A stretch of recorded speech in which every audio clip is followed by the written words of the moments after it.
Difficult world problem. Ma'am इतना difficult है ये। The capacity of the water tank is 50,000 litre of water. Find the breadth of the tank if its length of the and depth are respectively 2.5 metre and metre.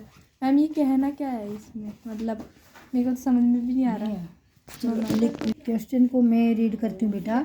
The capacity, capacity का मतलब क्या होता है? Ma'am उसके अंदर कितना volume. Capacity और volume एक ही मीनिंग होता है इनका। Capacity of water tank is 50,000 litre of water, यानी कि उस टैंक में हाँ slowly.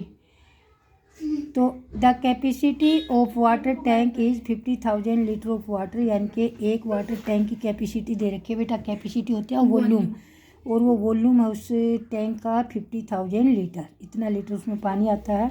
Find the breadth of the tank, tank की ब्रेथ फाइंड करनी है हमें। If it's length and depth are respectively 2.5 metre and 1 metre. 1 metre भी लिखो बच्चों यहाँ पे।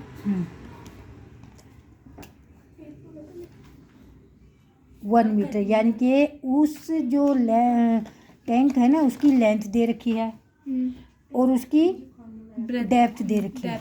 डेप्थ मैंने क्या होता है मैम, मतलब ब्रेथ, गहराई। जो चीज़ नीचे की तरफ होती है ना बेटा, नीचे की तरफ होती हैं, जिनकी ऊंचाई एक तरह से जैसे आपका पोंड वगैरह है उसको हम डेप्थ बोलते हैं, और जो मकान की ऊपर की जो हाइट होती है उसको हाइट ही बोला जाता है। तो डेप्थ और हाइट को आप एक ही समझना, कंफ्यूज मत होना। तो टैंक की 3 चीज़ें होनी चाहिए, length into breadth into height होनी चाहिए ना। और बट हमारे पास तो 2 चीज़ दे रखी हैं और एक उनका वॉल्यूम दे रखा है, तो समझ गए होगे आप। समझ गए ना। तो सबसे पहले लिखो वॉल्यूम या capacity of water tank.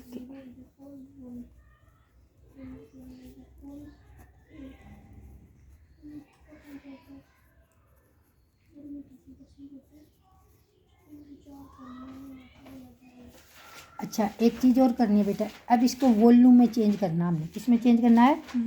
Volume में जिसको चेंज करना हो तो उसको 1000 से डिवाइड कर लो। अब लिखो volume is equal volume of tank, ये बात ध्यान रखेंगे हमेशा। Volume of tank is equal 50,000 divide by 1000, काट दो 0, तो इसका वॉल्यूम आ गया 50 मीटर क्यूब। ऐसा क्यों किया बेटा, समझेंगे। जब हमारी 1 मीटर लंबी, 1 मीटर चौड़ी और 1 मीटर ऊंची कोई टैंक होता है ना, उसमें 1000 लीटर वाटर आता है, 1000 लीटर लिक्विड आता है। समझ आ गया।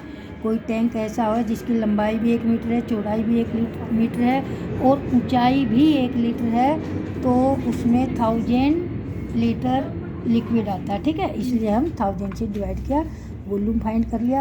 अब वॉल्यूम का फार्मूला लिख लो। वॉल्यूम ऑफ टैंक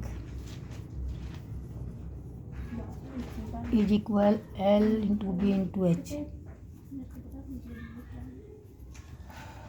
अब volume of tank is equal length हमें L दे रखी है 2.5 मीटर, 1 इंटू H दे रखी ना, तो H इज इक्वल H लिखो next line. H is equal 50 divide by 2.5 into 1।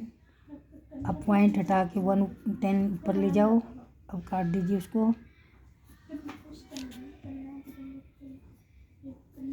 सीधा ही कटने लग रहा ना 50 से। मेरे को तो ऐसे ही आता है ma'am.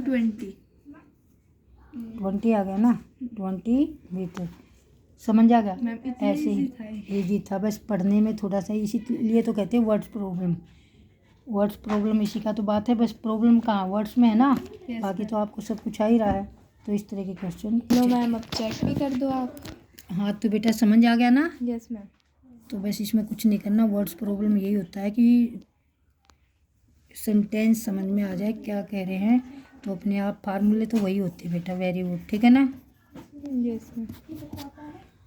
So I hope you like this video, then like, subscribe share our video. If you had any doubt related this video, you can comment. And thanks for watching. Have a nice day.